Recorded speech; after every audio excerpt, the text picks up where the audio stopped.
Hello, welcome to brand new Star Wars What If reaction. This Star Wars What If that we're reacting to today is made by Pente Patrol Star Wars, so make sure to check him out and subscribe to him. And the original video is in the description. And the video we're reacting to today is called What If Order 66 executed all the orders. So, you know, it's definitely going to be chaotic because what? Are the clones just going to explode because they're going to have every single order executed? Or, you know, are some clones going to get that order and some clones that order? I guess we have to wait and see, so let's get right into the reacting. Hello. Hello. Our story begins in hyperspace. A Republic capital ship was en route from Mandalore to Coruscant. Inside of it were Ahsoka, Rex, and Maul. They were preparing for the end of the war. Okay. Soon Maul would be behind bars, and the Separatists would surrender to the Republic. Everyone was eager to get this war to come to a close.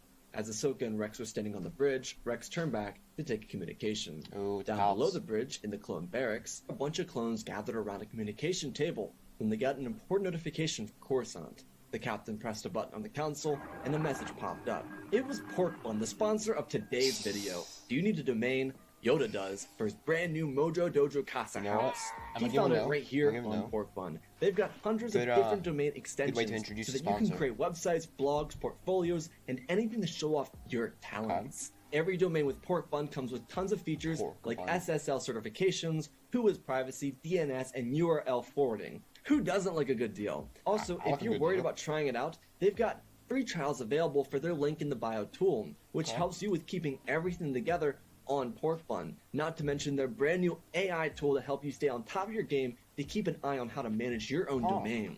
Pork Bun is super simple to use and easy to navigate. Plus, you've got 365 days worth of support. So what are you waiting for? Get your domain today with $1 off your start at your Pork Bun journey. Links in the bio and pinned comment down below. Ahsoka watched him walk away, and then she felt a powerful shock to the Force. She could hear a commotion happening a galaxy away. Her thoughts drifted over to her master, who was the one of three voices she could hear. As a call from the Force ended, she turned back and ran to the communication table where Rex was. When the doors opened, she could see— now, what the hell is going to happen? Because the clones' brains must be, like, exploding right now, because what are they supposed to do? Like, they have every order executed? Like, I don't understand. Someone on the hologram in front of Rex before it shut off, and his helmet fell to the ground. Ahsoka said something terrible had happened. Rex turned around and told her to run. She didn't know why. He turned back and started blocking all the communication frequencies. The other clones on the bridge stood like statues as Order 66 made its way through the comm chatter on the ship. Different orders were being issued out to each individual clone. Essentially, a bait and switch. The activation... Okay, so... because if every order was executed in every single clone, their brains would just explode, like...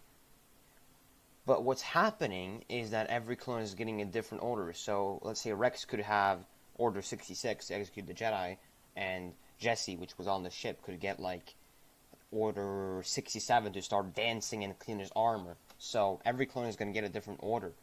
But all of them are going to be executed. So, all the orders, some clones are going to have one of the orders. Of the inhibitor chips seem to be activating other orders within the chips themselves.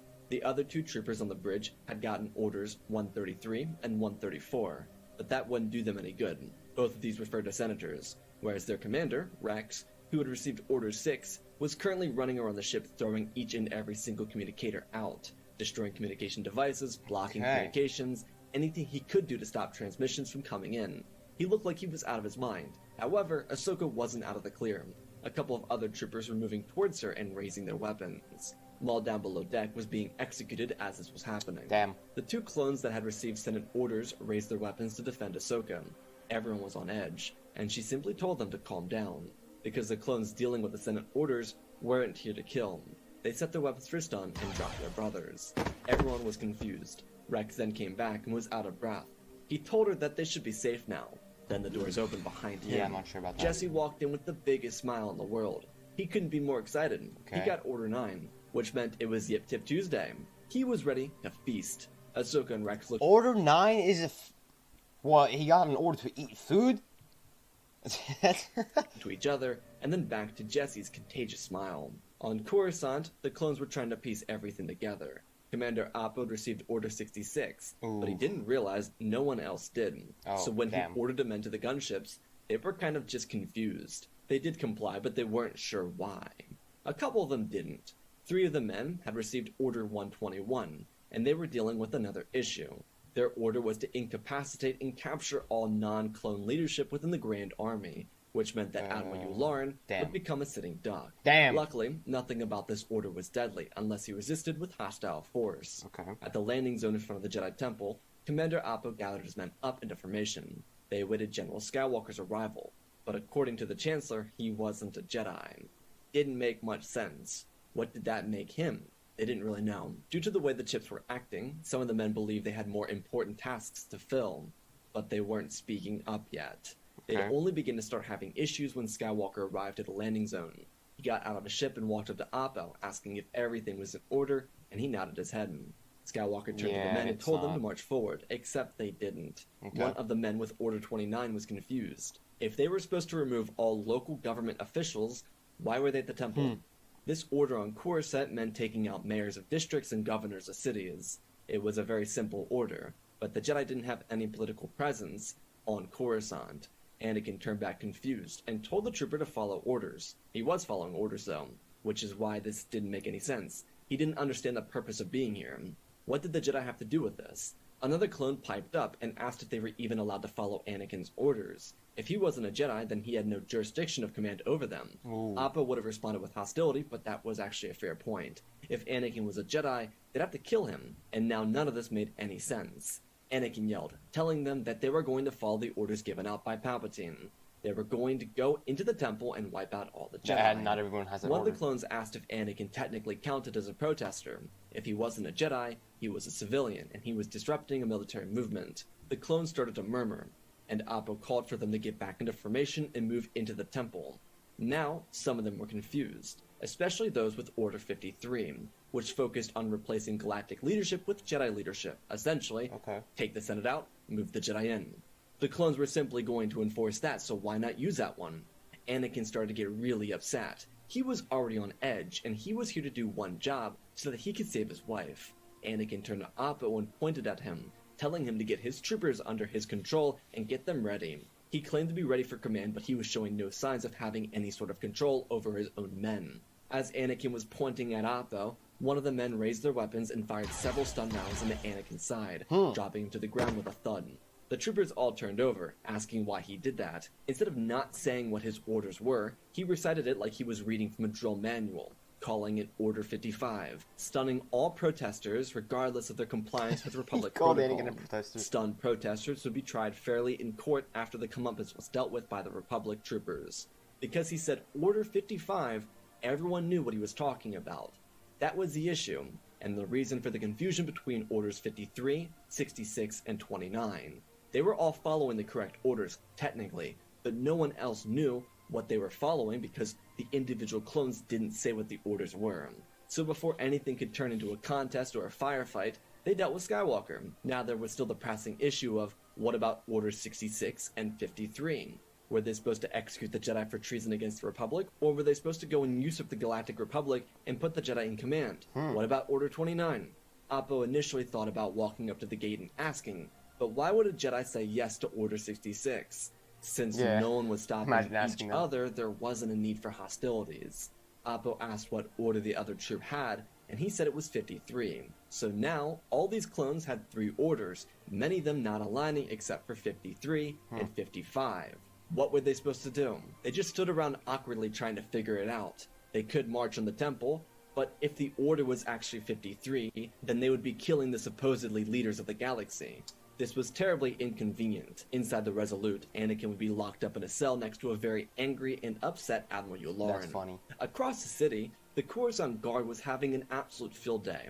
Half the Guard was convinced Palpatine needed to be taken to a bunker under Directive 41. However, the entire other half of the Guard had a bit of an issue. Some of the clones were working under Order 4, which meant that Palpatine was unable to be Chancellor. So on one side of the executive building, clones were rushing Palpatine to a secret bunker to protect him, while on the other side, more clones were appointing Mas Amedda to the role of Supreme Chancellor.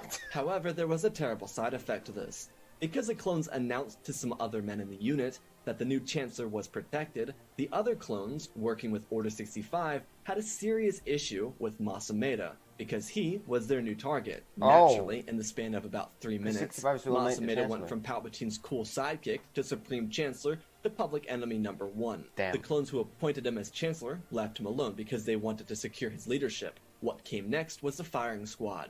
But the chaos of the Coruscant Guard wasn't finished yet, because Commander Fox had received Order 42, which meant that the clone leadership, in this scenario being him, would act in place of the Chancellor and the Senate, which meant right after Masameda was ruthlessly executed, Commander Fox became Commander Chancellor Fox. Okay. Say that 5 times fast.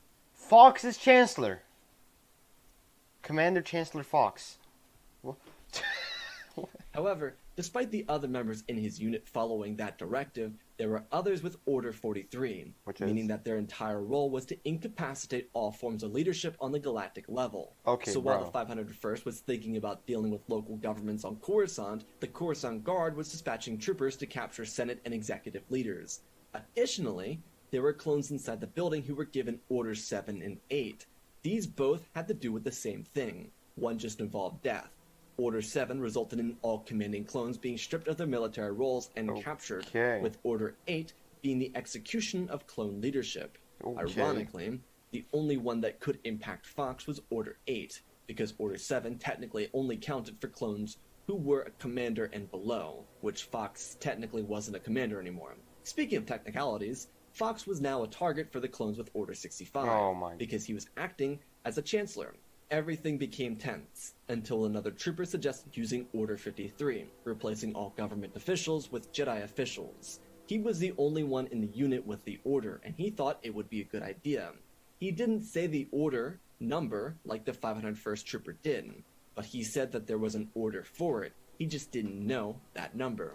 The clones inside the executive building ended up sticking with the standoff. On Ryloth, there were 2 orders being passed around the most, both of which would result in terrible pain for the clones. Initially, they received Order 37, which was the capture of an entire planet's population to find a specific target. However, they weren't given that target. It was just the orders Captain Howitzer got from Coruscant. His second in command, on the other hand, got Order 5, which is shut down and destroy all astromechs for complying with the Separatists.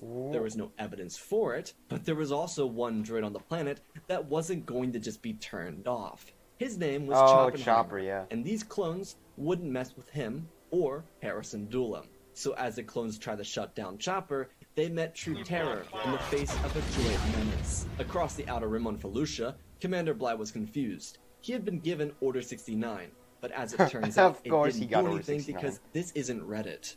There was a Kaminoan intern who was adding executive orders, and Order 69 was his personal touch. For Kaminoans, the thought of 69 was funny, so he put it in as a blank, a placebo if you will. It activated the chip, but it didn't do anything. Speaking of Kaminoan interns, Topoka City was in a time of chaos. The Kaminoans placed failsafes into their system, just to make sure they could stay protected.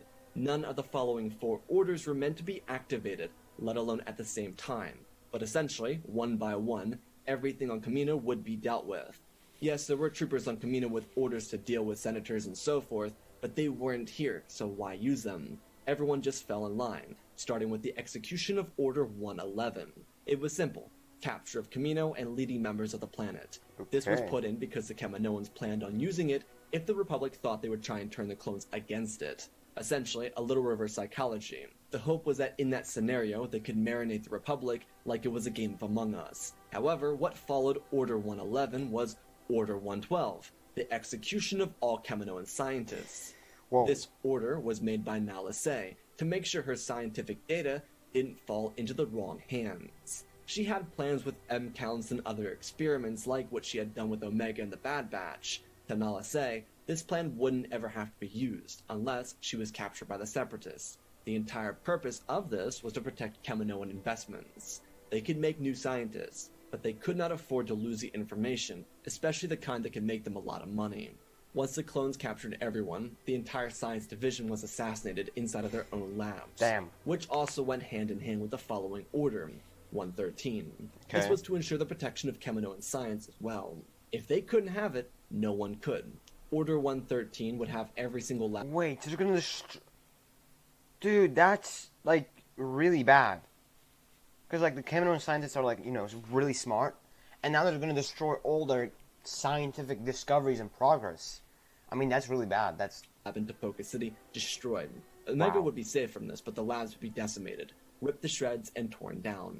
Lastly, to make sure the clones could take over Kamino effectively, Order 114 would replace all Kamino leadership with the clones. Okay. This one tied into Order 111 more than anything else. Just another way for Lama Su to make sure it looked like the clones had taken complete control over their planet. It would bail them out of any potential circumstances in which the Republic lost trust for them, except in this particular circumstance where the inhibitor chips malfunctioned the way they had today. Because, as it turns out, the inhibitor chip, when activated, just transitioned to another order. So when Order 66 was activated, every single order in the list could be activated. It was just at random. Now that Kamino was completely under the control of the clone forces on the planet, all the information the Kaminoans had been hiding was now available to the troopers, and despite the executive orders running through them, they were curious beings. The clones knew that the Kaminoans had been hiding information from them, and so, in an effort to get to the bottom of those secrets, they decided to dig through everything. okay. While the labs of Tapoka City had been destroyed, the Kaminoans did extensive filing. No one aside from the clones knew this, and it would be the clones' control over the city and everything within it that allowed them to access these restricted files. The labs being destroyed would only be a temporary blocker for anyone who came to steal Kaminoan information. As for everything in their security drive, it was designed to be impenetrable to most droids. It was constantly updated and protected, especially because it held the last little bit of Jango Fett's genome. The security measures had been updated since the Battle of Kamino. Regardless, the clones could get their information. On top of that, the leader of this operation contacted Coruscant to inform the Chancellor. Obviously, he was a bit surprised when it was revealed that So, yeah, the Chancellor is Commander Fox. Commander Fox was said Chancellor. Commander Chancellor Fox was having the time of his life, but as acting Chancellor, he was able to issue out orders. Once everything calmed down on Coruscant and he was able to escape the tension of the executive building, he issued out Order 43 to a freestanding fleet. This order meant that all clone leadership would incapacitate all governments on a galactic level. Whoa. In other words, if the clones were the leaders of the Republic, then any challenging government would be targeted. So because Order 42 was active, making Fox the Chancellor, Order 43 meant that this freestanding fleet would book it straight to Raxus and take control over the Separatist government. Oh, shit. On Utapau, one of the clone orders crossed enemy lines and completely affected the droid army. It was Order 99, and Cody didn't really get it. Turn all the droids against Separatist leadership. So what he did do is blast the order through speakers. The real last military force the Separatists had became absolutely mental. They were fighting for the CIS, and then they turned against their original orders and backtracked. It was like they all became free-thinking. Tragically, this meant that a good number of them were killed in the process, but when the clones realized they weren't fighting back, they slowed their assault. Because some of these droids were present when Grievous told the Council where they'd be going, they immediately made their way to Mustafar to turn on their leaders, while the rest of the fighting force surrendered. They were free-thinking vessels now, and they had no interest in fighting anymore. Their war was over, and their leaders were gone, or destroyed, so no one to fight for meant no one to fight. Those who were able to escape would deal with the Separatist leaders themselves. Now Megiddo was the place to be. The clones got Order 66, and because Bakra is very quick to relay those orders... Good. This is the only clones I want to have Order 66, because, like, who the fuck cares about Ki-Adi-Mundi?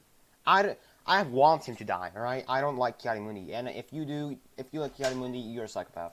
Like him. He very quickly issued out Order 67. So instead of fighting, the clones got onto their breakdancing positions and did their 67. So instead of quick to relay those orders, he very quickly issued out Order 67. So instead of fighting, the clones got onto their breakdancing... I'm confused now. So they got Order 66, but Order 67? positions and did their thing. Whether it was the Giddy or the Woe, it didn't matter. Because when Ki-Adi-Mundi turned around, his jaw hit the snow. He couldn't believe it. As a result, he was shot in that big fat head of his.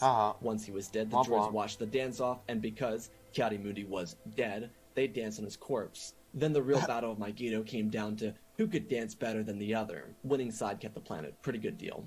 Across the galaxy, there were actual Jedi deaths.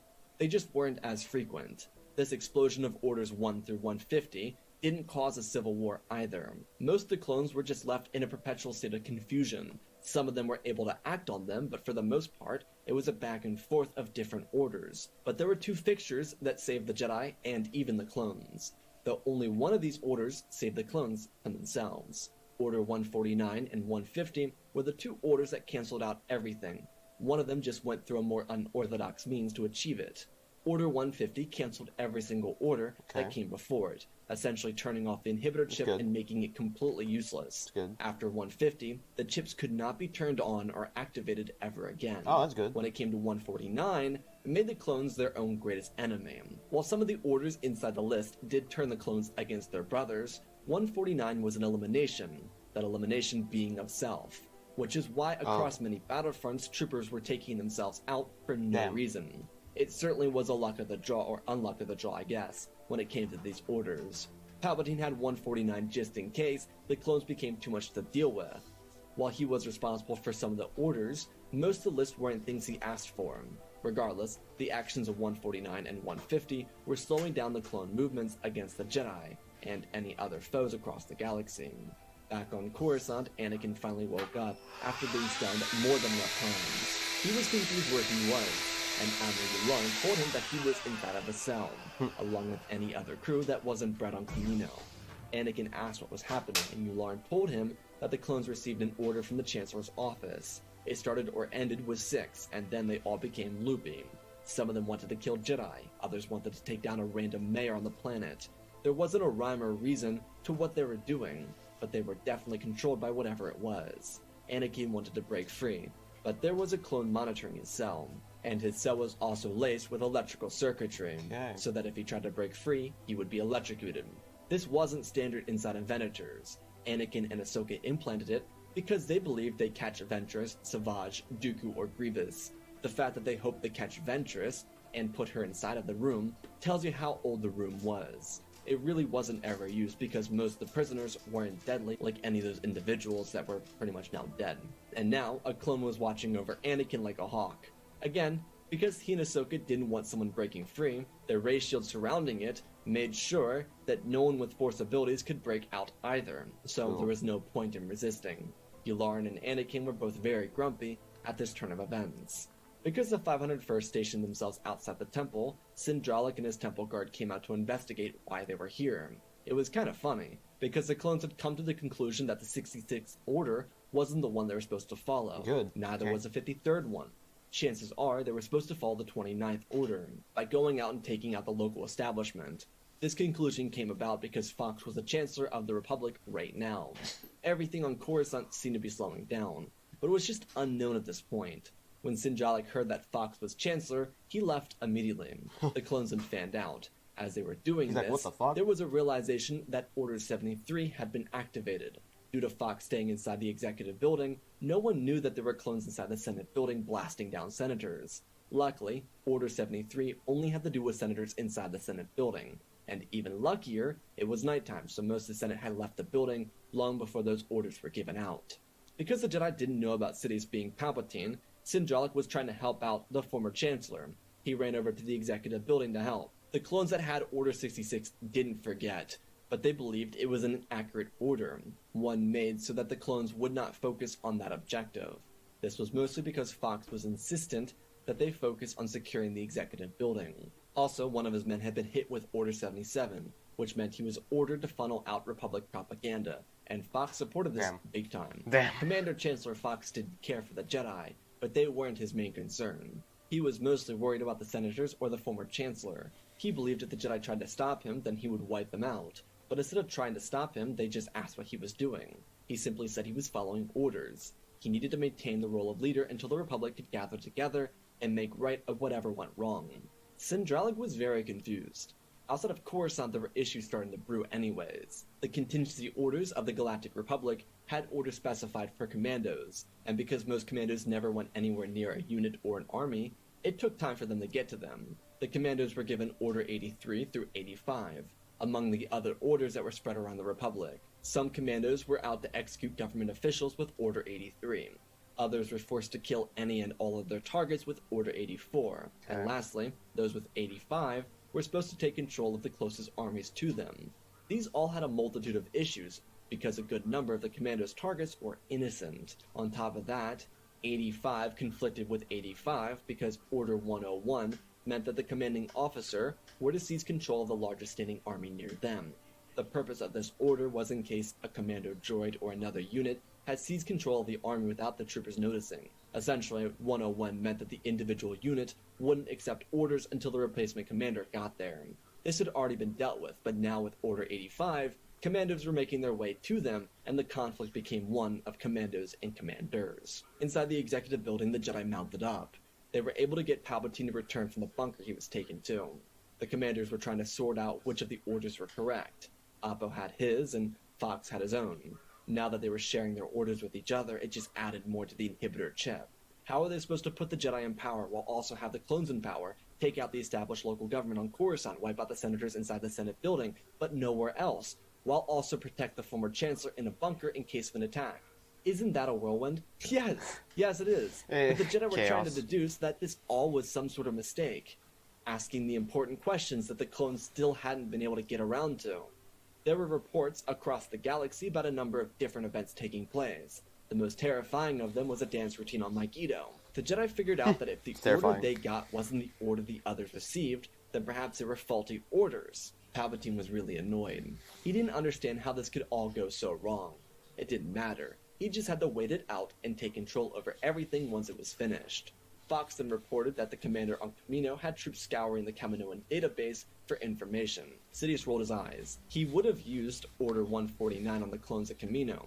Truthfully, he'd considered the idea of using it on everyone, but he knew it wasn't worth it at the moment. He needed to get his power back with the Jedi watching, and then he could do what he needed to do. The Jedi would be dealt with in another way. Palpatine was perfectly content with his outcome.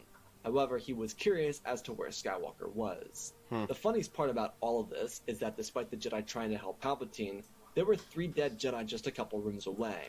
They were helping the same dude who killed an electrical and vented out to join them in admin. Wild. Anyways, it took some time, but the clones agreed to step back and allow Palpatine to return to power. He seemed to be the right guy for control. The guy who issued out the orders had a cloak on, so they couldn't tell if it was hold on, I actually just him. remembered something.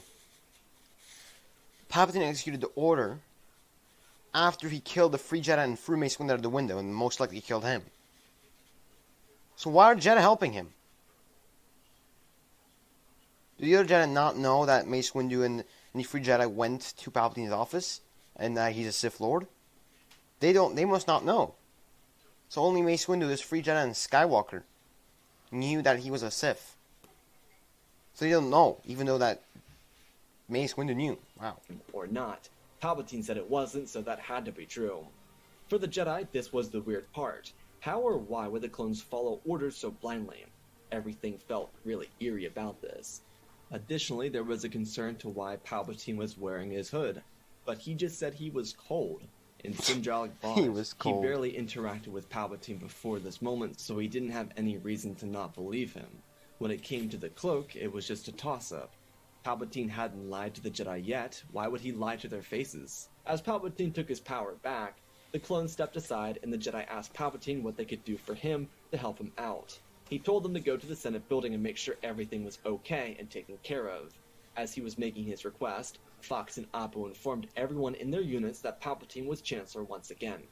Palpatine then turned to his men and thanked him, before requesting that they clean up the mess around here. He smiled softly and turned back. All these mindless drones would pay for their insolence. As he turned his head around, he looked right down the barrel of a blaster. One of the men of the 501st had Order 65 running through his head. He happened to wake up a little bit late instead of the barracks of the Resolute. He's gonna kill Palpatine. He took a viewing to the executive building. He initially was going to kill Fox, but with the new orders coming in, all he had to do was pull the trigger. The clone would be a hero, but his actions turned Palpatine into a martyr.